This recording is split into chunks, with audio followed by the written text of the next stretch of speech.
unstoppable, unstoppable, unstoppable, unstoppable. You can talk all you want, but my skin is real. Задоволство на многу производители на млеко, кои што во минатите години доживуваа речиси секоја година млечна криза, исторајќи ги вишоците на млеко по улиците, Денеска задоволство да го отворив во најмодерна млекарница со производство на млеко кое што е шведско, а наше.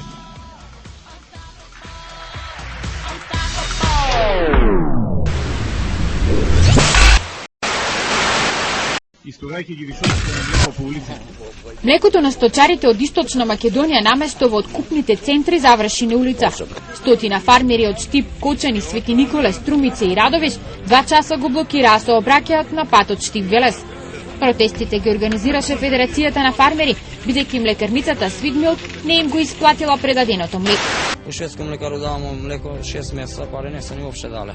Колку ви должи млекарата? Па негде околу 25.000 евра ми долу. Млекопроизводителите и понатаму преку протести си ги бараат парите за предаденото млеко во Свидмилк.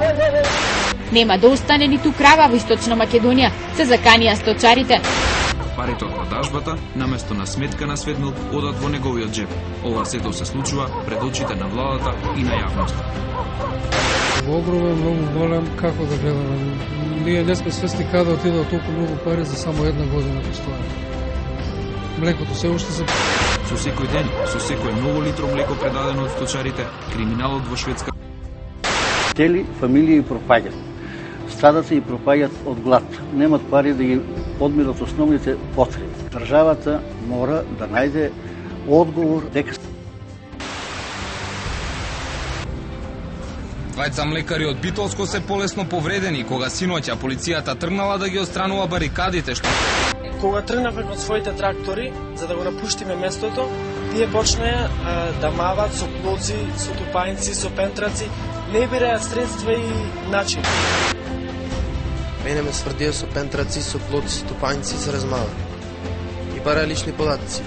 Јас му викам, она му ми задоја и вика, те удрија, не ме удрија, му викам, никој вика не те удрија. Полицијата ме никој не те удрија, нема да излезете од тука никој. За МВР оваа изјава на натепан учесник на барикадите на млекарите...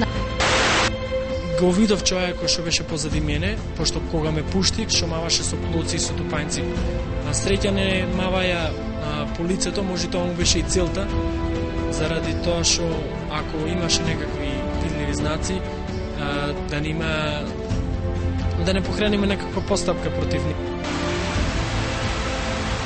Немаме шо, немаме избор, не знаеме ни каде. Блокиравме секаде што рифме, се, кредити гуша, камати си течат. Блокадите ќе продолжат се додека не ни биде исплатено нашето млеко. Новиот газда на шведската млекарница, бизнисменот Моше Баум, отворил нова лична сметка во НЛБ Тутунска банка, преку која почна да профитира. Сите пари од продажбата на јогуртот и млекото, од кога е собственик, се слеваат на оваа негова сметка. Веќе инкасирал 250.000 евра, од кои 150.000 евра чистјар за него, 100.000 евра платил само на тетрапак за амбалажата. Меѓу денар на сточарите, кој попусто чека да почне да го отплаќа долгот. Лиценцијата више крајот доаѓа на лиценцијата, не може да обстане, верувајте ми.